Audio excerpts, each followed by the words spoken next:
Graça e paz da parte de nosso Senhor e Salvador Jesus Cristo. Eu sou o presbítero André e é com grande prazer que estamos juntos aqui novamente para meditarmos na gloriosa e santa palavra do Senhor nosso Deus. Eu convido a você a abrir a vossa Bíblia no Evangelho segundo Mateus, capítulo de número 24, versículo 3. Evangelho de Mateus, capítulo 24, versículo 3.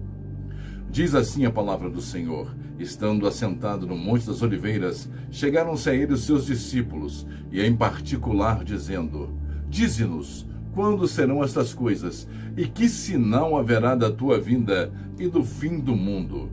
Ora, os discípulos ali estavam diante de Jesus indagando. Mas o que os discípulos de Cristo perguntaram a ele ao falar sobre a sua vinda? O que os discípulos trouxeram para ele como pergunta? Eles perguntaram se ele viria de repente, se ele viria de uma forma secreta, se ele viria em oculto, se ele viria em duas fases. Não. Eles perguntaram: que sinal haverá da tua vinda? Que sinal haverá da tua vinda e do fim do mundo? Esta foi a pergunta que eles fizeram para Jesus. E é claro, né? Uma das maiores justificativas do pré-tribulacionismo sobre a argumentação contida no Evangelho segundo Mateus, mais precisamente no capítulo de número 24, é que o texto foi escrito para judeus. Mas eles se esquecem de que os discípulos, apesar de serem judeus, eles também eram a base da igreja. Por isso, nós podemos compreender facilmente que o Senhor Jesus, quando faz estas revelações, ele as faz não para escribas ou para fariseus, mas para a sua igreja, através de seus discípulos, que representam a base estrutural da igreja primitiva. Os discípulos perguntaram 3 coisas a Jesus. Quando serão estas coisas? Que coisas? A destruição do templo, a primeira coisa. Segunda, que sinal haveria da sua vinda? Terceira, que sinal haveria do fim do mundo? Ora, os discípulos sabiam muito bem que deveriam acontecer sinais que antecederiam a vinda do Senhor Jesus. O Senhor Jesus prontamente responde a cada uma das indagações feitas pelos discípulos. Ele respondeu a cada uma delas de forma que eles pudessem entender a sua explicação com total clareza dos fatos apresentados. A revelação de Jesus é claríssima, queridos. Ela nos remete diretamente a fatos específicos que apontam para a sua segunda vinda, de maneira direta e objetiva. Veja o que diz o Evangelho de Mateus, capítulo 24, do versículo 1 ao versículo de número 3. E quando Jesus ia saindo do templo, aproximaram-se dele os seus discípulos para lhes mostrarem a estrutura do templo. Jesus, porém, lhes disse: Não vedes tudo isto? Em verdade vos digo que não ficará aqui pedra sobre pedra que não seja derrubado. Estando assentado no Monte das Oliveiras, chegaram-se a ele os seus discípulos, em particular, dizendo: Dize-nos, quando serão estas coisas, e que sinal haverá da tua vinda e do fim do mundo? Preste atenção, os discípulos, na sua simplicidade de homens incultos, pescadores, analfabetos, indoutos, eles sabiam que haveriam sinais que deveriam ser apresentados para que Jesus pudesse retornar a este mundo. E eles fizeram essa pergunta ao Senhor: que sinal haverá da tua vinda e do fim do mundo? A doutrina da volta iminente de Jesus não tem nenhuma base bíblica, nenhuma, pois Jesus não poderia quebrar aquilo mesmo que ele estabeleceu como parâmetro. Que sinal haverá quando todas elas estiverem para se cumprir? Marcos, capítulo 13, versículo 4. Sinais, queridos. O Senhor Jesus deixou sinais para que nós nos mantivéssemos apercebidos do momento do seu retorno. Nós podemos entender então que a volta do Salvador não pode ser iminente, ela não pode ser assim, de uma hora para outra. Ela não pode ser assim de repente, pois quando os discípulos lhe perguntam que sinal haverá da tua vinda, Jesus não faz qualquer tipo de repreensão quanto a esse questionamento. Muito pelo contrário, em seguida, ele responde aos seus discípulos, aos seus apóstolos, apresentando não um, mas vários sinais que devem anteceder o retorno triunfal para reunir os seus eleitos para todo sempre. Sinais, queridos, não um, mas vários sinais, vários acontecimentos que devem se dar a respeito, não a respeito do próprio Jesus, mas acontecimentos comunicados por Jesus que devem acontecer com a humanidade ao longo da história da humanidade para que ele possa se manifestar com poder e muita glória. Então, de acordo com a correta interpretação bíblica, com a correta exegese, o nosso Salvador não virá, preste atenção, não virá antes de se cumprirem todos os sinais que ele mesmo deixou, que ele mesmo determinou para que acontecesse.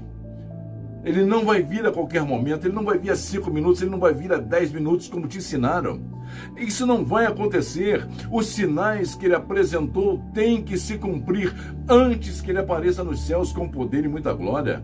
Mateus 24 é um texto que foi redigido para a igreja e não para os judeus, como tentam ensinar alguns pré-tribulacionistas.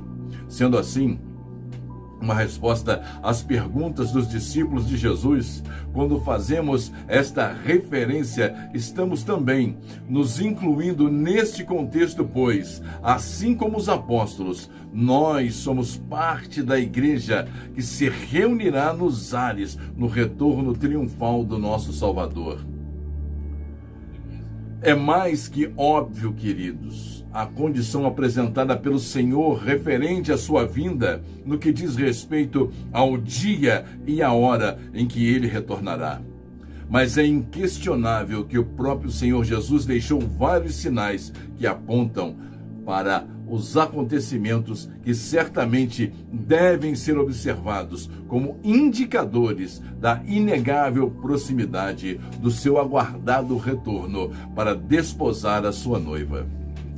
Sinais como fomes, guerras, pestes e até mesmo o surgimento do anticristo, do antimessias, relatado em 2 Tessalonicenses capítulo 2, versículos 3 e 4, são sinais inegáveis de uma sucessão de fatos que antecedem o retorno triunfal do Messias, algo completamente desprezado pela doutrina pré-tribulacionista, que afirma não ser necessário a apresentação de sinais que venham anteceder e preparar a igreja para o encontro com o noivo, tendo em vista que, segundo sua doutrina, o retorno do Messias pode acontecer a qualquer momento, algo que não há tipo de amparo bíblico, não há respaldo bíblico, não existe nas escrituras sagradas, não existe um texto direto sequer que diga que a igreja vai ser retirada da terra de forma secreta, que a igreja vai ser retirada da terra num arrebatamento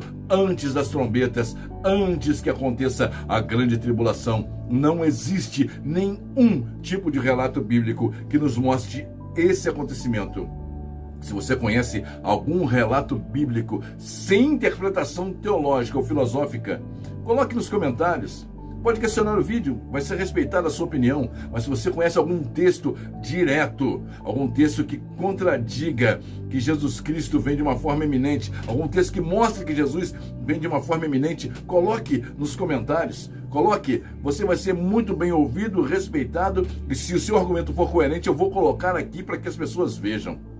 Jesus faz uma advertência aos seus discípulos. Essa advertência também é para os nossos dias, pois ele já sabia que ensinamentos heréticos seriam disseminados no meio da igreja. Por isso, ele foi categórico em sua afirmação. Categórico porque ele sabia que ensinamentos heréticos, como um arrebatamento iminente, o arrebatamento secreto, o sequestro invisível, a vinda em duas fases, a teologia louca que criaram para trazer uma certa tranquilidade para a igreja, dizendo que a igreja é noiva, ela não vai passar pela grande tribulação, porque a igreja não pode passar por sofrimento, Jesus não vai permitir que ela passe por sofrimento. E Paulo? foi decapitado. Pedro morreu de cabeça para baixo. Estevão, um jovem apedrejado até a morte. Eles não eram a noiva? Eles não faziam parte desse contexto? Ou esqueceram de falar para eles que eles não poderiam passar por isso? Exatamente por esse aspecto, por causa de doutrinas heréticas ensinadas dentro das igrejas, dentro dos templos, desde 1830, uma doutrina nova, uma doutrina que foi trazida há pouco tempo. Jesus nos dá essa advertência: acautelai-vos que ninguém vos engane. Está lá em Mateus capítulo 24, versículo 4. Acautelai-vos que ninguém vos engane. Presta atenção, eu vou partir para uma forma mais popular. Olha o que Jesus quer dizer de uma forma mais popular, não quer dizer que ninguém vos engane. Tenham cuidado para que nenhum homem engane vocês. Vou repetir.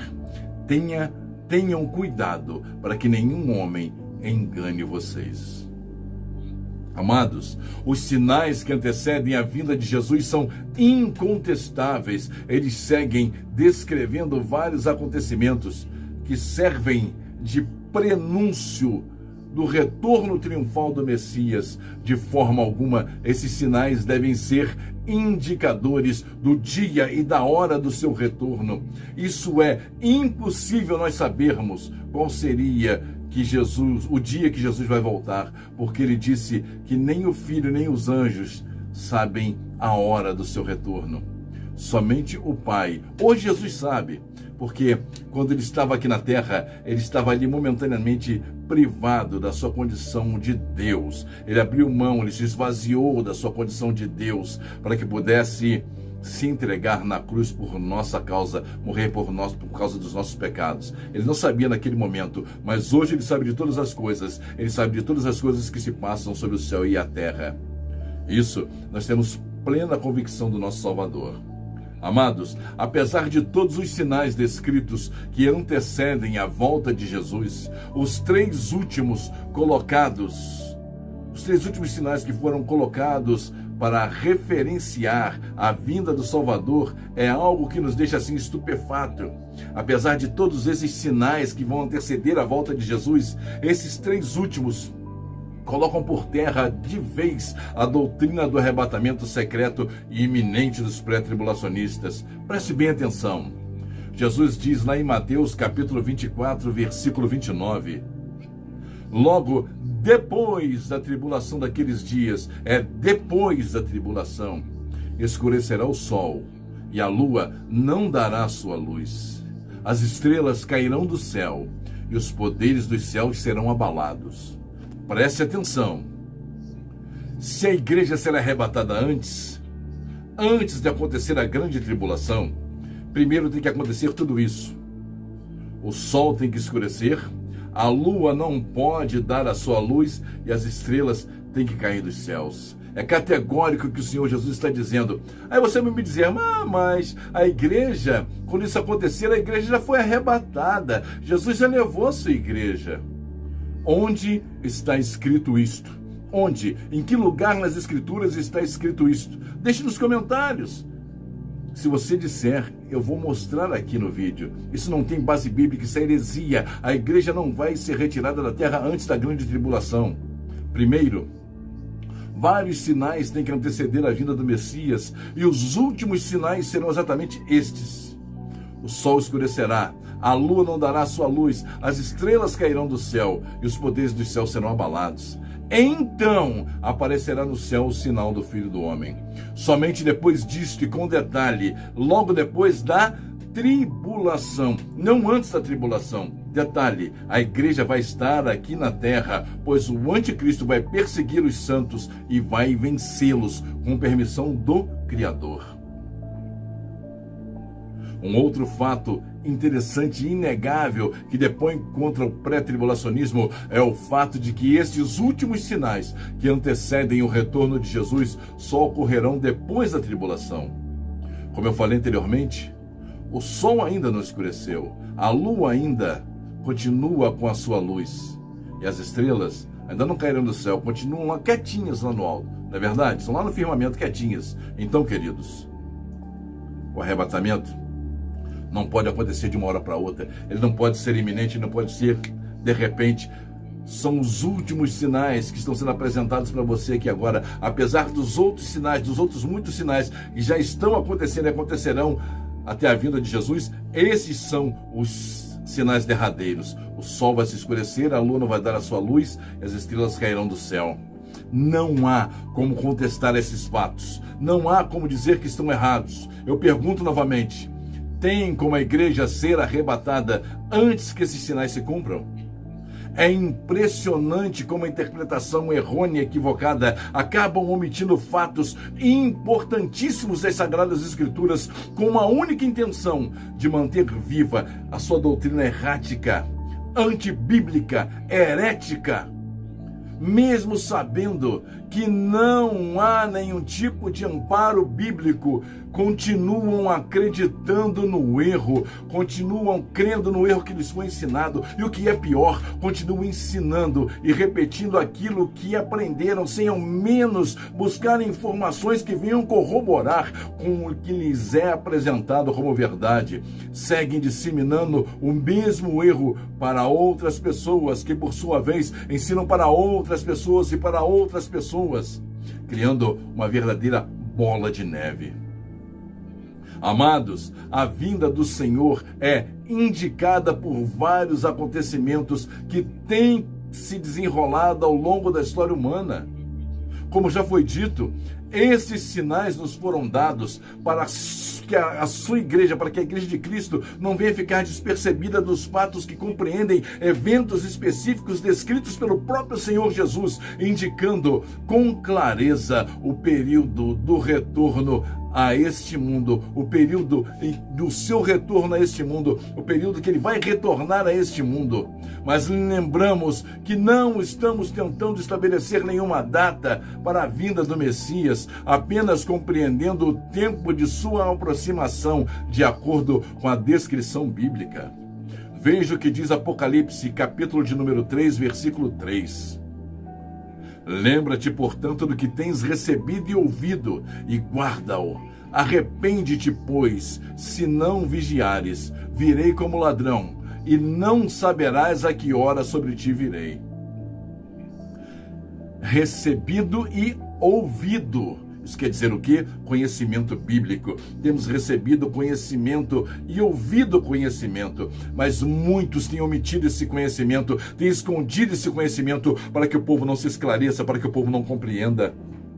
Queridos, o Senhor Jesus virá como ladrão, mas não da forma que muita gente está pensando. Ele não vem como ladrão para roubar a igreja da terra. Ele não pode roubar você não pode roubar o que já é seu. Você não pode tomar com assalto, com roubo, aquilo que já te pertence, aquilo que já é seu. Muito pelo contrário, ele vem buscar de uma forma gloriosa a sua igreja. Um noivo, quando vem receber a sua noiva, ele faz festa, ele faz algo glorioso para receber a sua noiva. Ele não vem retirar a sua noiva da sua casa escondido. Não, ele faz para que todos vejam, ele faz questão de mostrar que ele está recebendo a sua noiva. O conhecimento bíblico ao qual nós estamos nos referindo não diz respeito àquele argumento que você aprendeu ao ouvir durante toda a sua vida, que Jesus pode voltar a qualquer momento. Você vai desaparecer, os carros vão bater, os aviões vão cair. Nada disso. Isso é heresia, isso é mentira. Pergunte ao seu pastor, pergunte ao seu líder, onde está escrito que a igreja vai desaparecer. Não aceite versículos isolados, textos sem contextos. Texto sem contexto é pretexto para heresia. Não aceite esse tipo de explicação. Peça um texto direto, mostrando assim, dizendo assim: a igreja vai desaparecer, porque a igreja vai ser arrebatada, porque Jesus vem em duas fases. Peça um texto direto, uma argumentação direta, não argumentação teológica ou filosófica, nenhum tipo de explicação humana, nenhum tipo de enchimento de linguiça para te enrolar, para te enganar.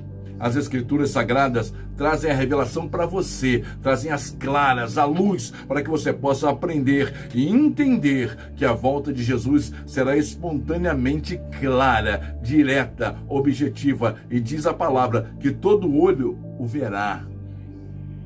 Os sinais que nós encontramos nas Sagradas Escrituras não fazem qualquer referência a um rapto secreto que pode ocorrer a qualquer momento, mas apontam para circunstâncias que têm como função principal alertar os salvos, os eleitos que se dedicam a ler, estudar as Sagradas Escrituras sagradas para poderem encontrar nelas a verdadeira revelação que aponta para a vinda, para a parousia no grego. Parousia no grego é a vinda do Senhor Jesus. Tá bom?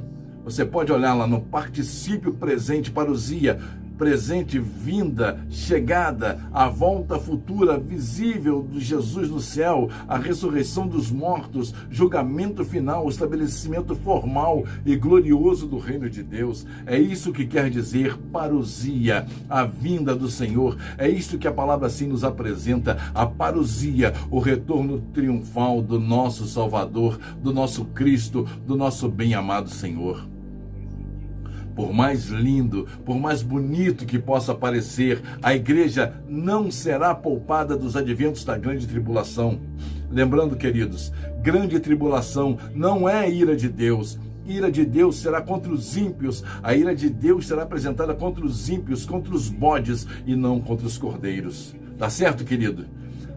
A grande tribulação é a ira de Satanás contra a igreja, é a ira do anticristo contra a igreja. Isso é grande tribulação, mas a ira de Deus não é para a igreja. Paulo diz que nós não estamos destinados para a ira, nós não estamos destinados para isso. Mas a igreja de Cristo sempre sofreu perseguições, tribulações, e nos nossos dias, no final dos tempos, não será diferente. Leia Apocalipse, capítulo 13, você vai entender o que eu estou dizendo a respeito da perseguição que a igreja vai sofrer na terra quando ocorrer a grande tribulação. E quando ela acontecer, a igreja estará aqui na terra. Preste atenção no que diz aqui. A igreja não será tirada de qualquer maneira. Um dos maiores sinais é apresentado pelo apóstolo Paulo em 2 Tessalonicenses, no capítulo de número 2, do versículo 1 ao versículo 4.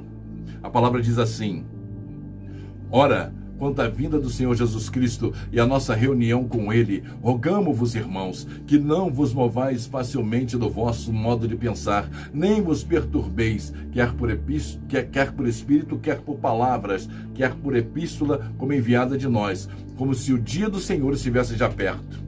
Ninguém de modo algum vos engane, porque isto não sucederá sem que venha primeiro a apostasia e seja revelado o homem do pecado, o filho da perdição, aquele que se opõe e se levanta contra tudo que se chama Deus ou é objeto de adoração, de sorte que se assenta no santuário de Deus, apresentando-se como Deus.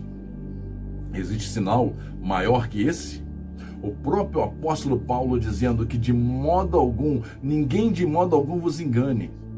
Isso não vai acontecer sem que antes tudo isso aconteça. Isso que o arrebatamento da igreja, a volta de Jesus, não vai acontecer sem que primeiro a apostasia aconteça e seja revelado o homem do pecado, o filho da perdição. É um outro sinal que está embutido, está incluído no retorno triunfal do Senhor Jesus. Por mais lindo, por mais bonito que seja, a igreja não será poupada dos eventos que virão sobre a terra durante a grande tribulação. A igreja vai estar aqui. Um dos maiores sinais é apresentado pelo apóstolo Paulo, como nós vimos anteriormente. Sinal incontestável, a vinda do anticristo, que não pode acontecer depois, mas sim antes da vinda de Jesus. Leia com atenção os evangelhos, principalmente o Evangelho 24 de Mateus, Lucas 21, Marcos 13, e tire suas conclusões a respeito dos sinais que o próprio Senhor Jesus deixou para que a sua igreja possa ver e compreender que o cerco está se fechando. Em breve o anticristo irá se manifestar ao mundo e você não terá sumido, você não terá desaparecido quando isso acontecer, como afirmam alguns pregadores que precisam se segurar nessa doutrina fantasiosa e absurda para poder venderem os seus livros e continuarem a dominarem as massas pelo medo, pela ignorância, privando-as do verdadeiro conhecimento contido nas Sagradas Escrituras. e que está ao alcance de todos, completamente de graça. Creiam, queridos, a igreja permanecerá aqui neste mundo. Leiam, se informem, tirem suas dúvidas, não permitam-se ser enganados. Leiam Mateus, Marcos, Lucas.